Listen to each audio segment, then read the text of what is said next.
this morning. Never before seen text messages uncovered by the January 6th committee show how two Trump congressional allies, Congressman Chip Roy and Senator Mike Lee, went from encouraging the effort to at least block the certification of the 2020 election to warning against it. I just want you to look at the evolution of texts from Chip Roy to Mark Meadows. On November 7th, he writes, "Dude, we need ammo. We need fraud examples. We need it this weekend." On November 19th, he writes, "We need substance or people are going to break." On November 22nd, he writes, "Frigging Rudy needs to hush." And then on December 31st, Chip Roy writes, "The president should call everyone off."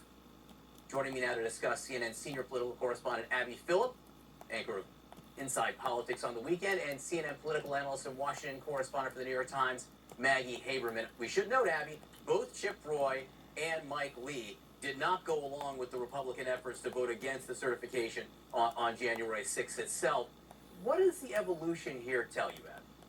Yeah, and they questioned their colleagues who did go forward with it. I think the evolution tells you what we already knew, which was that there was no evidence and that people knew it at the time. There was a long period of time from the days after the election in which many Republicans thought, let's give it some time to see if evidence emerges. But clearly, based on these text messages, before the start of the new year, many Republicans in Washington and elsewhere around the country knew that there was no there. There was no evidence long before January 6th. And yet, many of their colleagues continued forward. And it just tells you that all of this is a farce. There are a lot of people out here claiming that it's partisanship to say that these election claims are false, when in fact people on both sides of the aisle knew at the time then, they know now that there is no basis for these false claims that the election was stolen from Trump. Maggie, Roy and Senator Lee basically saying in the beginning, help me, help you, and they clearly never got the help they thought they needed. No, that's right. I think Abby has it exactly right, John. You know, you had a bunch of people right after Election Day who thought there is a window here. It's not unheard of shortly after an election to look at, ballot counting, to look at various options in various states. Never seen it on this scale, but, it became clear over time as you look at these texts that there are people who were aware that there was nothing materializing, not just in terms of, the baseless claims of widespread fraud, but also that we're going to undo this. We've got this path and this path and this path. By the time you get to the beginning of January in 2021, you are days away from the Electoral College vote being certified in favor of Joe Biden, and you have a vice president, Mike Pence, making clear he does not have the legal authority that Trump's allies were claiming he did. And those texts lay out very clearly there are others who are looking at that landscape and saying, this is just not real. Yeah, not real and potentially dangerous, because Roy and Mike Lee, Abby, leading up to January 6th, telling Mark Meadows repeatedly, this is a really bad idea. This is really bad for the country. So, Mark Meadows can't argue that no one warned him.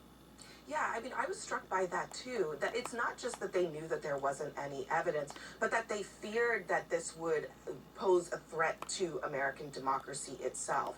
They understood that by pushing forward on these false claims, by pushing Mike Pence to try to decertify the election, even this attempt to kind of put forward these false electors, they were all attempts to undermine the country and the Constitution. So again, even that part of the scheme was known at the time to be what it was. And it highlights that the January 6th committee's work isn't just about the violence on January 6th. It's also about this scheme that was anti-democratic in nature that is still present in the Republican Party's politics today. Well, let's talk about the January 6th committee, because Ms. Maggie Haberman, who's joining us right now, is part of an article in the New York Times this morning that talks about Stephen Miller testifying to the committee yesterday for hours and hours. In the committee, according to the reporting, kept on asking about the speech that the former president gave on January 6th. In the language he used, he kept on saying, we. Let me play you a little bit about that speech. We will not take it anymore, and that's what this is all about.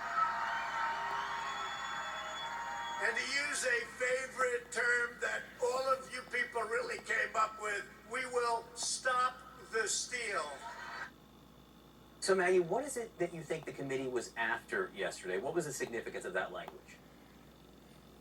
So, John, Stephen Miller was there for roughly 8 hours, and there were two very contentious points of discussion and inquiry. And one was about the use of the word "we" in the draft of the speech, or in the speech that President Trump, former President Trump, delivered. You know, there is a gap between what the draft showed, and they have the draft. They have stuff from the archives, and what Trump actually said. But the question that they seemed to want to get at was, you know, is the word "we" intended as, you know, an incitement to the crowd to go ahead and march on the Capitol and then everything that followed after that? Miller's reply, according to multiple sources, you know, familiar with what took place, was that "we" is a word that has been used in political discourse for decades, that it was used by President Kennedy in his moon landing speech, and so forth. I don't get the sense that the committee got a whole lot out of Miller. He did invoke executive privilege about his conversations with the former president. The other area, though, John, that was contentious in his testimony was questions about election fraud, and he kept pushing back on the committee officials, saying, you know, there were pieces where there were places where there was fraud. He's pointed to specific instances. To my knowledge, he did not offer any evidence that there was widespread fraud, but he certainly seemed to echo the former president's claim that things were stolen. Stephen Miller is still in Trump's orbit. That is not surprising to me. Anybody who is still in Trump's orbit is generally parroting what Trump is saying on this, but it was one of the more interesting pieces of testimony that we've heard of. It's interesting to me about when it's occurring, too. I know they've been trying to get Miller in front of them for a long time, Abby, but this has got to be nearing the end That's right. of their questioning at this point, Abby. So what does it tell you that the committee really is asking a lot of questions about the former president himself here? Yeah, I mean, I think they are still very much interested in what former President Trump, knew on that day and in the days leading up to it, what his advisors were telling him, what the planning was around his activities on that day, around what he would say to his supporters, and again, as we've been discussing in the last few weeks, what he was doing in those windows of time in which the violence was escalating on Capitol Hill and people were trying to reach him and get to him. People were trying to convince him to say things, and yet he said very little, and in fact said very little to call off his supporters. So at the core of this really is, what did the president know at the time, and why did he behave the way that he did, given that so many people to understand the stakes of what was going on and why this was such a dangerous road for him to go down. Fair to assume we could be hearing more from that committee sometime soon at this point. Abby Phillip, Maggie Haberman, thank you so much for being with us this morning.